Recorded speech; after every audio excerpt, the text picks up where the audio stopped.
नमस्कार, आप देख रहे हैं बिग फाइट लाइव। आपके साथ मैं श्वेता मिश्रा अवस्थी। प्रधानमंत्री नरेंद्र मोदी आज मरुधरा के दौरे पर रहे। बाड़मेर से उन्होंने न सिर्फ भारत को आत्मनिर्भर बनाने पर भी जोर दिया, बल्कि कांग्रेस काल में पनपे भ्रष्टाचार पर भी जमकर हमला बोला। उन्होंने कहा कि कांग्रेस सरकार ने राजस्थान को लूटकर जो जख्म दिए, उन्हें भरने का काम हमारी सरकार कर रही है। कांग्रेस के राज में आपको 500 रुपए का जूता 575 रुपए का आता था। कांग्रेस 500 रुपए के जूते पर 75 रुपए टैक्स वसूलती थी। नवरात्र के पहले दिन जीएसटी में बहुत बड़ा सुधार किया है। पीएम ने कहा, बिजली है तो दुनिया हमारे पास है। हालांकि हमारे देश में कांग्रेस की सरकार ने बिजली के महत्व पर ध्यान ही नहीं दिया। साल 2014 में जब आपने मुझे सेवा का मौका दिया और मैंने दायित्व संभाला, तब देश के 2.5 करोड़ घर ऐसे थे जहां बिजली का कनेक्शन नहीं था। आज हम सबके लिए काम कर रहे हैं। कांग्रेस ने आदिवासी समाज को नजरअंदाज किया। कुल मिलाकर कांग्रेस को मोदी ने साफ संदेश दे दिया कि अब भारत आत्मनिर्भर बनने की ओर अग्रसर हो चुका है। चर्चा इसी खास मुद्दे पर।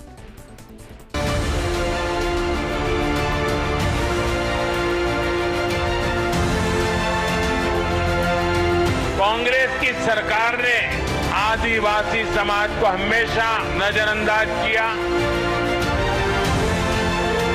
प्रधानमंत्री जी पर लोगों का विश्वास है, कहते हैं वो करते हैं और करते हैं वो ही कहते हैं।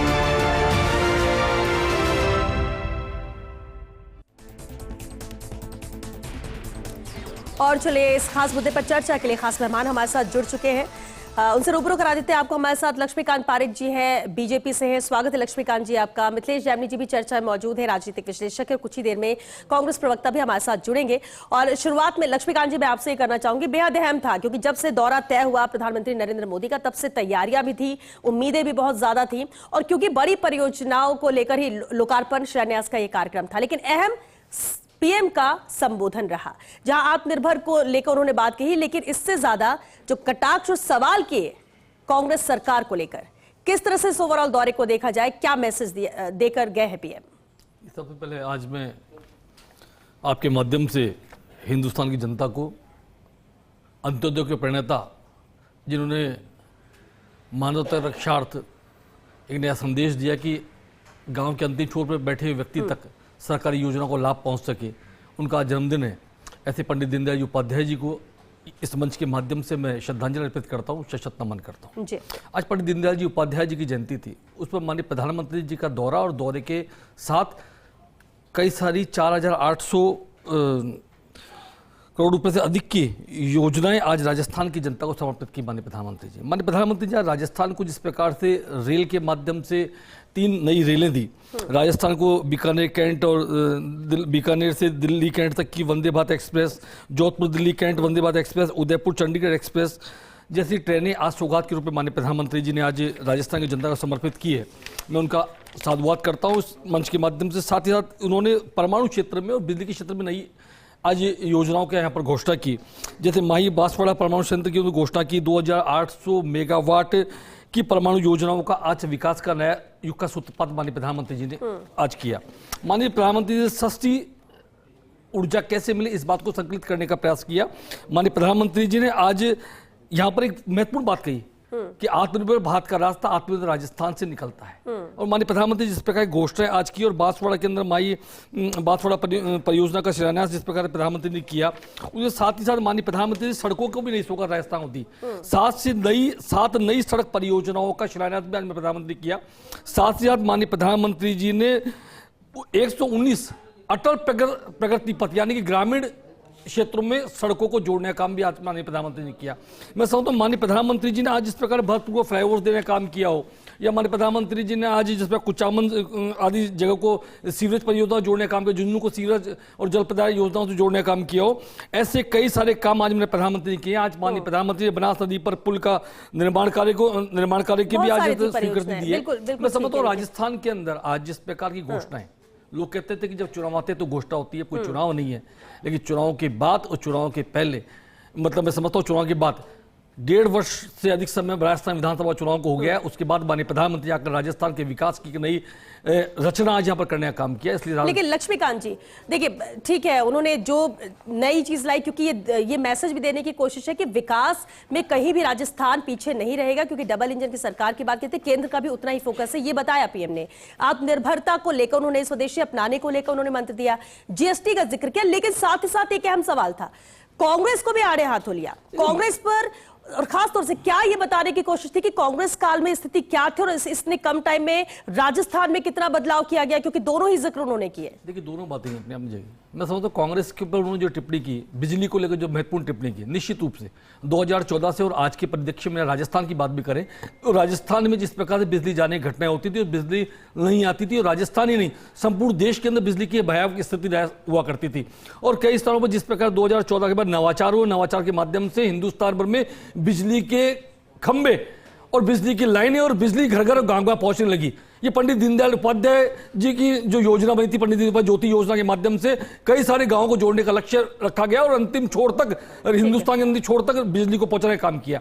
इसी प्रकार से कुसुम योजना के माध्यम से, सौर ऊर्जा के माध्यम से, अक्षय योजना के माध्यम से हिंदुस्तान को बिजली के क्षेत्र में आत्मनिर्भर बनाने का काम माननीय प्रधानमंत्री जी के द्वारा किया जा रहा है। तो नई रचनाओं, एक मिनट, अभी आपने कुछ बातें और की कांग्रेस को लेकर के, माननीय प्रधानमंत्री कहां गलत कहा? माननीय प्रधानमंत्री का निश्चित रूप से कांग्रेस समय 17 बार से अधिक पेपर लीक की घटना और 17 लाख से अधिक युवाओं के साथ खिलवाड़, ये काम किसने किया? कांग्रेस के लोगों ने किया। तो जिस प्रकार का माननीय प्रधानमंत्री मंच के माध्यम सीधा दिया, आज माननीय प्रधानमंत्री जिस प्रकार का कि राजस्थान सरकार बनने के बाद लगातार लोगों को रोजगार मिल रहा है, पिछले 1.5 वर्ष में कोई पेपर लीक की घटना राजस्थान में नहीं हुई, तो बहुत बड़ी बात माननीय प्रधानमंत्री जी ने कही है। यानी कि मौजूदा सरकार की उपलब्धियों का गिराया उन्होंने कि बीजेपी सरकार राजस्थान में बनने के बाद क्या कुछ बेहतर हुआ। प्रतीक जी हमारे साथ जुड़ गए हैं, कांग्रेस प्रवक्ता। प्रतीक जी, स्वागत है आपका। आपने अभी लक्ष्मीकांत जी को भी सुना, पीएम मोदी को भी सुना होगा, क्योंकि कांग्रेस ने कल भी कई सवाल उठाए थे कि पीएम मोदी आते हैं तो क्या इन सवालों का जवाब भी देंगे, लेकिन जो कुछ कहा आपने भी सुना। लेकिन एक बात उन्होंने कही कि कांग्रेस ने पिछली सरकार यानी 5 साल राजस्थान में सरकार रही, उसने लूट का जख्म आम जनता को दिया है और उस जख्म को भरने का काम मौजूदा बीजेपी सरकार कर रही है। उनके इस दौरे को कांग्रेस कैसे देखती है, इस संबोधन को कैसे देखती है, और इस विकास की जो परियोजनाएं थी उसको लेकर क्या नजरिया? देखिए, लक्ष्मीकांत जी ने अभी बिजली की बात सबसे अंतिम में करी थी, तो मैं बिजली की बात से ही अपनी बात की शुरुआत कर देता हूं। 27/5/2024 को यहीं फर्स्ट इंडिया के मंच पे हम डिबेट कर रहे थे, और डिबेट कर रहे थे जब नौतपा चल रहा था तो राजस्थान बिजली के संकट से जूझ रहा था। तो पता नहीं कौन सी बिजली दे रहे थे ये। अगर बिजली मिल रही होती तो हम यहाँ पे ये चर्चा कर ही नहीं रहे होते। दूसरी बात, मेरे पास में एक और खबर है। एसएमएस अस्पताल जो राजस्थान का प्रमुख अस्पताल है, 28/11/2024 की खबर है कि एसएमएस में 8 घंटे तक बिजली गुल, ओपीडी में एक्सरे नहीं हुए और न्यूरोलॉजी सर्जरी भी टाली गई। अगर बिजली मिल रही होती तो एसएमएस अस्पताल के ये हाल थोड़ी होते। अब दूसरी बात पे आता हूं। आप प्रधानमंत्री मोदी जी के दौरे की बात कर रहे थे। प्रधानमंत्री मोदी 2018, 2019, 2023, 2024 बार बार राजस्थान आए और उन्होंने एक वादा किया था कि ईआरसीपी को राष्ट्रीय परियोजना घोषित कर दूंगा। 3 मटके लाए, मटके का पानी अदला बदली कर दिया, एक से दूसरे में डाल दिया। तो क्या आज तक राष्ट्रीय परियोजना घोषित कर दिया? नहीं किया। वो राजस्थान आए थे 2023 के अंदर, उन्होंने बोला था कि हरियाणा और गुजरात के बराबर का पेट्रोल डीजल मिलने लग जाएगा। तो क्या मिलने लग गया? क्या नहीं मिलने लग गया। जो रिफाइनरी की शुरुआत हमने 2013 में हमने शुरुआत करी थी, उसका दोबारा शिलान्यास 2017 में प्रधानमंत्री मोदी जी आकर के कर गए। क्या वो रिफाइनरी आज तक भी चालू हो गई? क्या नहीं हुई। उसके बाद ये कह रहे थे कि 3 ट्रेनों का शिलान्यास किया गया। आपको वंदे भारत ट्रेन का एक सच बता देता हूं। हिंदुस्तान में ट्रेनें चला करती थी 16 डब्बों के साथ में। ये वंदे भारत ट्रेन चला रहे हैं 8 डब्बों के साथ में, तो आधी ट्रेन चला करके वाहवाही लूटे जा रहे हैं। उसके बाद में आत्मनिर्भर राजस्थान की बात करी। अभी टैरिफ से क्या हुआ सबको पता है। राजस्थान आत्मनिर्भर बनने की जगह जो हमारा एक्सपोर्ट था राजस्थान से अमेरिका जाता था, वो ठप हो गया। लोगों के पास रोजगार नहीं है। टेक्सटाइल वालों से आप जाकर के पूछिए, पता नहीं कौन सा आत्मनिर्भर राजस्थान और आत्मनिर्भर भारत बनाने की बात कर रहे हैं। खुद मर्सिडीज की गाड़ी में चलते हैं, मोवाडो का चश्मा लगाते हैं, बॉस के आप बताइए हेडफोन यूज करते हैं और बोलते हैं दूसरों को कि आप विदेशी मत अपनाइए, देशी अपनाइए। अभी इन्होंने बोला 119 गांवों को सड़क से योजना का, मैं बीच में नहीं बोला। प्रधानमंत्री बन जी शब्दों का उपयोग कर रहे हैं, वह ठीक है, उनको कैसे साबित करेंगे ये बता दीजिए। साबित कर देंगे क्या? आपके साक्ष्य हैं क्या? जब साक्ष्य नहीं, श्वेता जी बीच में क्यों बोल रहे हैं? अभी आप बीच में बोल रहे हैं, बोलने नहीं दूंगा पूरी डिबेट में, ध्यान रखना। नहीं, आराम से चर्चा करिए, दोनों आप अपनी बात रखिए और नहीं ऑब्जेक्शन तो आप बिल्कुल उस पर रिप्लाई दीजिएगा। एक रिप्लाई दीजिएगा। सड़कों की परियोजना की बात करी और 119 गांवों को सड़कों से जोड़ने के लोकार्पण की। अरे ये पत्रकार कॉलोनी आपके बगल में है और इतनी सारी कॉलोनियां हैं, मुख्यमंत्री का विधानसभा क्षेत्र है, उसकी सड़कों की हालत देखिए। उसको तो पहले जयपुर से जोड़ दीजिए। वहां सड़कें ऐसी हो गई है जो चांद की सतह हो जाती है।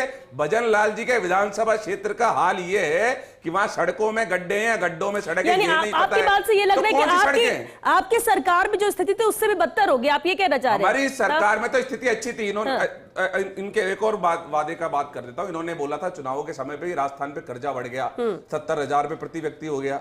अब तो डबल इंजन की सरकार है ना, कितना बढ़ गया? 2 साल में ही 1 लाख रुपए प्रति व्यक्ति कर्जा हो गया और अब आने वाले साल में और प्रपोज है वो 1.5 लाख हो जाएगा।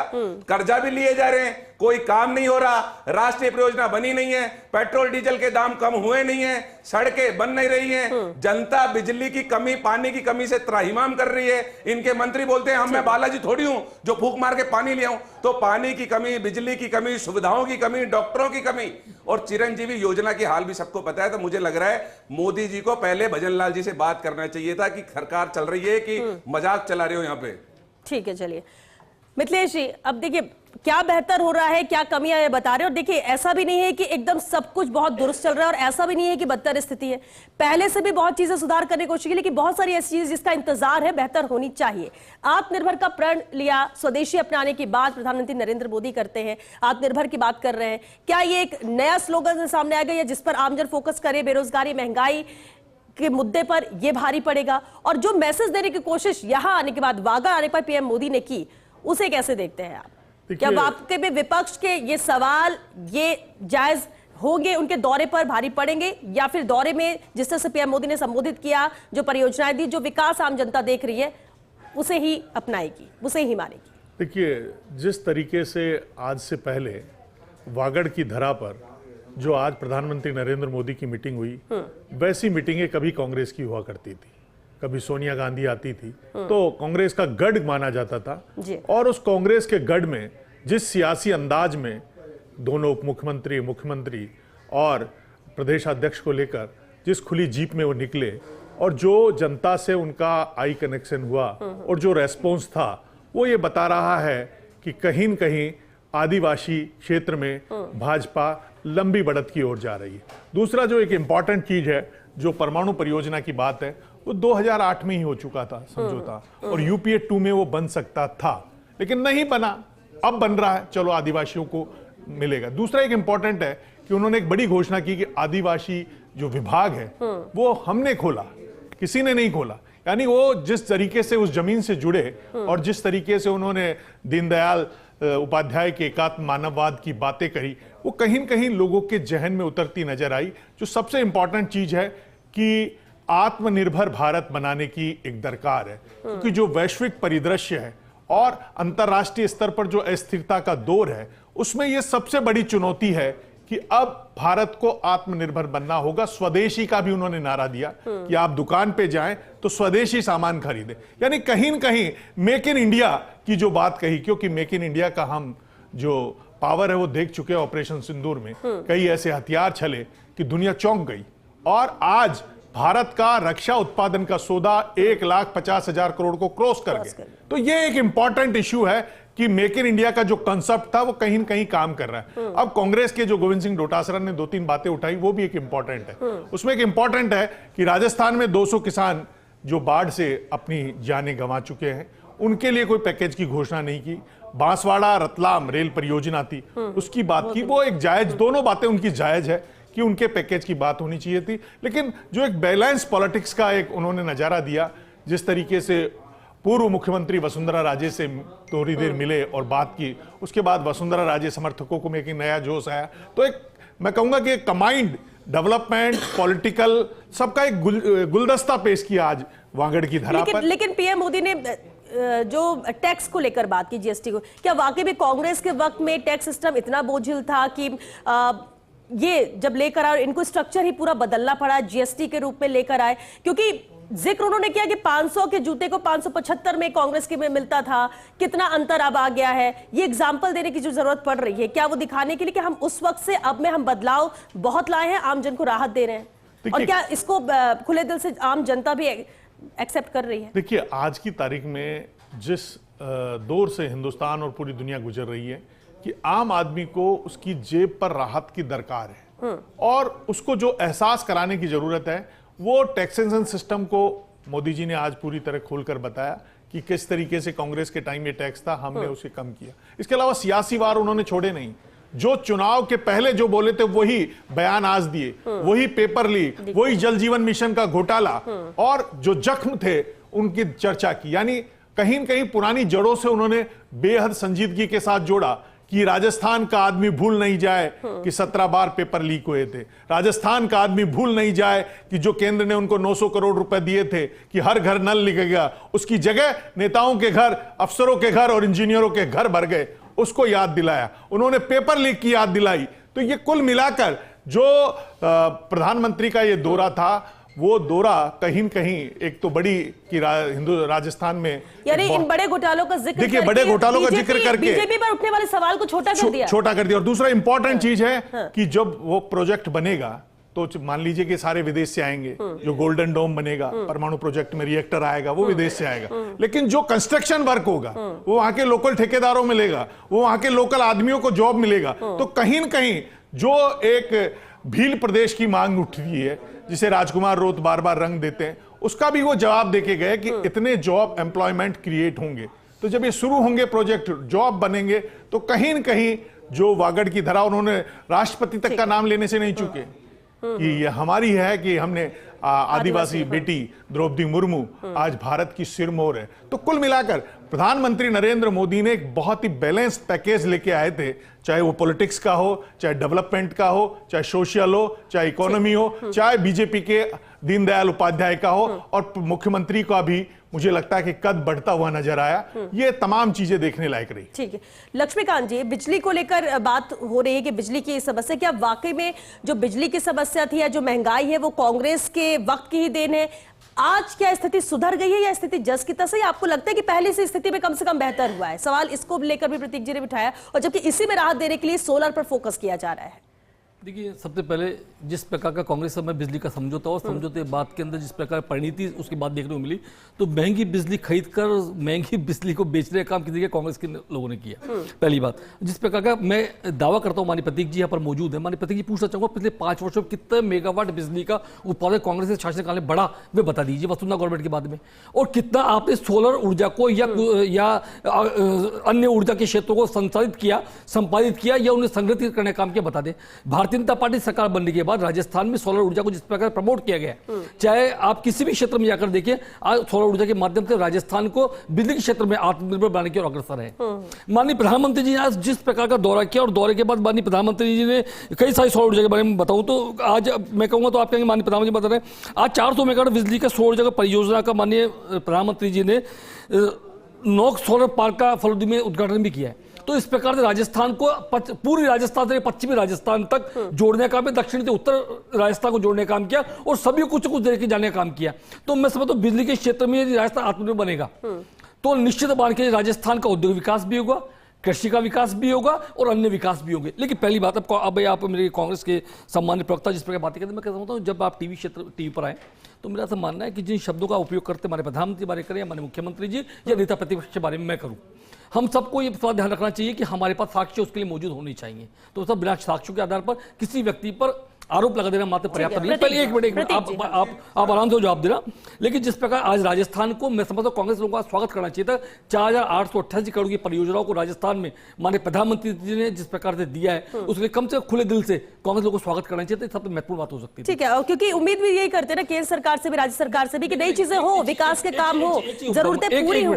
जब भी माननीय मुख्यमंत्री राजस्थान से दिल्ली जाते हैं तो कुछ अवश्य लेकर जाते, लेकिन राजस्थान की पूर्व कांग्रेस सरकार अपने विधायकों को है। कविता प्रतीक पाठ जी। सुनाया करती है, इसके अलावा कुछ प्रतीक जी, एक बात कही जाती है कि आदिवासियों को लेकर कि इन्हें सिर्फ वोट बैंक के तौर पर देखा जाता है और कांग्रेस ने आदिवासियों को नजरअंदाज किया है। जो हक मिलना चाहिए, जो विकास होना चाहिए, वो हमेशा पिछड़े रह गए। श्वेता जी, क्या वाकई में कांग्रेस पर इतना ये सवाल उठा, जैसे प्रायोरिटी में क्या रहा है? आपकी बात पे आऊंगा, लेकिन सवाल पूछा गया। सड़क पर चलते जनरेटर हिंदुस्तान जनता ने देखेंगे दिन देखे दिल्ली से लेकर लखनऊ तक, लखनऊ से लेकर लक्ष्मीकांत जी, आपको भी सुना सर। रुकिए। लक्ष्मीकांत जी एक सेकंड, वो नहीं सुनिए। हाँ, इन्होंने मुझसे सवाल किया था कि बिजली का उत्पादन क्या हुआ, तो मैं इनकी तरह नहीं हूं, मैं पढ़ लिख करके आंकड़े लेकर के साथ में आता हूं। मैं इनको बता देता हूं, 2018 में जब बीजेपी की सरकार गई थी, तो प्रदेश की उत्पादन क्षमता थी वो 11,000 मेगावाट की थी, और 2023 में उसे बढ़ा करके 37,000 मेगावाट कर दिया गया था। सुनिए, आप बात सुनते रहिए, अभी सुनते रहिए। 2022 में प्रदेश, आपने अरे आप चुप रहिए ना, बिजली का बोलेंगे बीच में। लक्ष्मीकांत जी, अगर झूठ भी है तो सुन लेते, फिर आप बताइएगा उसमें सच्चाई, आप बताइए। लक्ष्मीकांत जी, देखिए सर, आपको पूरा वक्त दिया सर, उनको सुन लीजिए। अगर वो गलत बोले तो आप बताइएगा ना, अगर वो गलत बोल रहे हैं। कांग्रेस शासन में राजस्थान 2022 में सौर ऊर्जा में पूरे हिंदुस्तान में नंबर 1 बन चुका था। इन्होंने क्या किया, इनकी मैंने बातें बता दी, और आप बता रहे हैं कि आदिवासियों के लिए कुछ नहीं किया। मैंने आपसे पूछा कि वो मानगढ़ धाम को राष्ट्रीय परियोजना बनाने के लिए प्रधानमंत्री बार बार बोल रहे थे, आज घोषणा कर देते, क्यों नहीं गई? क्यों बार बार जब यहां आकर के बोलते थे ईआरसीपी को राष्ट्रीय परियोजना बना देंगे, ईआरसीपी को राष्ट्रीय परियोजना क्यों नहीं बनाया? जो 193 जो लोग बाढ़ पीड़ित वो मर गए, उनके लिए कोई पैकेज की घोषणा कर देते, वो घोषणा नहीं की गई। तो घोषणा करती नहीं, थोती घोषणाएं, आधी ट्रेनें चला करके वाहवाही लूट रहे हैं। और जीएसटी में बता दूं, आज बीजेपी ने एक ट्वीट किया है, उसके अंदर कॉमन आदमी क्या है वो बताया गया है कि आईसीयू में, वाक्य में आईसीयू में ही था कॉमन आदमी। बोल रहे हैं हेल्थ इंश्योरेंस 0 कर दिया। तो आजाद भारत के अंदर सबसे पहले हेल्थ इंश्योरेंस के ऊपर 18% जीएसटी 2017 में लगाया गया था। उससे पहले हेल्थ इंश्योरेंस पे कोई टैक्स नहीं था। ये ऑक्सीजन, जो मेडिकल ऑक्सीजन है, उस पे टैक्स ले रहे थे, ब्रेड पे टैक्स ले रहे थे, पराठे पे टैक्स ले रहे थे, रोटी पे टैक्स ले रहे थे। अरे आपने पहले 200 की चीज के दाम बढ़ा दिए 250, और अब कर दिए 250। तो खुद ही बढ़ाते हो, खुद ही कम कर लेते हो, और वाहवाही लूटते हो। ये गजब ही चल रहा है मामला, गजब मामला है। अरे आप ही के लिए शब्द है कि झूठों से कहा सच बोलो। सरकारी ऐलान हुआ है, सच बोलो। और घर के अंदर झूठों की एक मंडी है, और बाहर लिखा है सच बोलो। तो सच बोलिए, जनता को बरगलाइए मत। टैक्स लेते थे। चलिए ठीक है, मिथिलेश फाइनल कमेंट से वक्त खत्म हो गया। एक मिनट, ओवरऑल फाइनल कमेंट आज ठीक है जिस तरीके से, ठीक है सर, एक मिनट आज जिस तरीके से, प्रतीक जी, आज जिस तरीके से जैन की बात चल रही है और जिस तरीके से लेह में हुआ, तो उसका भी जवाब यहां दिया गया कि 15,000 नौजवानों को नियुक्ति पत्र दिया गया और उनके अनुभव शेयर किए गए। यानी वेल प्लान्ड ये था कि तमाम सवालों के जवाब राजस्थान की धरा से देश को दिए गए। तो कुल मिलाकर जो दौरे की उपलब्धि है, उसमें सबसे बड़ी उपलब्धि है कि आज के दौर में एटॉमिक एनर्जी, और वो भी राजस्थान की धरा से बनेगी। तो राजस्थान में अगर एक तरफ पेट्रोल निकलना शुरू हो जाएगा, रिफाइनरी शुरू हो जाएगी जो दिसंबर के लगभग कह रहे हैं, एक तरफ परमाणु ऊर्जा से बिजली बनना शुरू हो जाएगा, तो मुझे लगता है कि आने वाला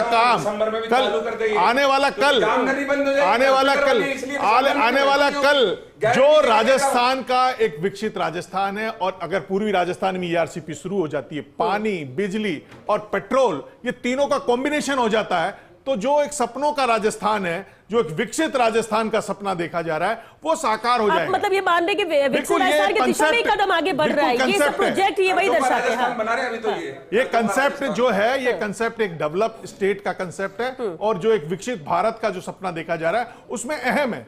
जो भी अगर इसको ईमानदारी से अगर इन तमाम परियोजनाओं पर काम होता है, तो आने वाले टाइम में ये कहा जा सकेगा कि भजनलाल वाकई राजस्थान के लिए एक कमाल का काम करके गए। अगर ये तीनों परियोजनाएं, रिफाइनरी, ईआरसीपी और ये एटॉमिक एनर्जी जो 2032 तक है, उसका काम ईमानदारी से शुरू हो जाता है, तो मैं मान के चलता हूं कि राजस्थान पे जो कर्ज का ठप्पा लगा हो वो भी उतर जाएगा, क्योंकि रिफाइनरी से पैसा आएगा, परमाणु बिजली से पैसा आएगा, सौर ऊर्जा में जो बड़े बड़े प्रोजेक्ट हो रहे हैं, जो सौर ऊर्जा का हब बनता जा रहा है, उससे एक बड़ा राजस्थान का नक्शा लेकिन इन बदलेगा। सब इतने विकास, इतने कामों के बीच में, मोदी के इतने दौरों के बीच, सीएम के लगातार नई नई योजनाओं को इंप्लीमेंट करने के बीच में अगर विपक्ष इस तरह के सवाल उठाए तो क्या उसका कोई असर होगा? देखिए, या विपक्ष सही दिशा में है? देखिए, विपक्ष का धर्म है, राजनीतिक तौर पर तो देखिए विपक्ष का धर्म है, वो ईमानदारी से निभाना चाहिए और वो निभाया भी है। इसलिए मैं इसमें गोविंद सिंह डोटासरा की कोई बात नहीं, दोनों बातें उनकी जिनाइन है। जो बांसवाड़ा रतलाम वाली रेल परियोजना थी, कांग्रेस के टाइम काम शुरू हो चुका था, बंद पड़ा है, ये उनकी जिनाइन बात है। ये जिनाइन बात है कि राजस्थान में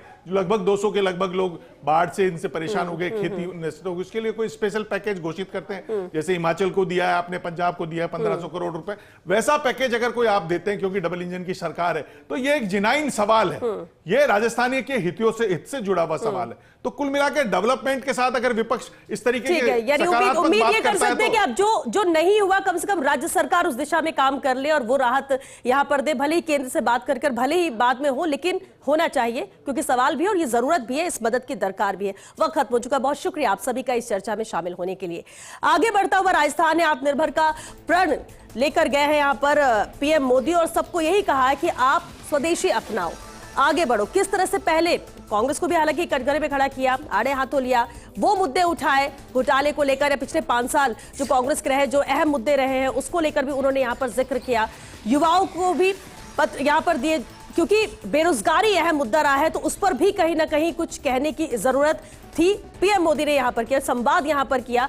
हर दिशा से अगर देखा जाए तो जो बड़ी परियोजनाएं थी उसकी सौगात यहां पर देकर गया, और ये वागड़ की धरा को जरूर चुना गया, लेकिन ये पूरे राजस्थान के लिए था, इसके अलावा मध्य प्रदेश, महाराष्ट्र के लिए भी था।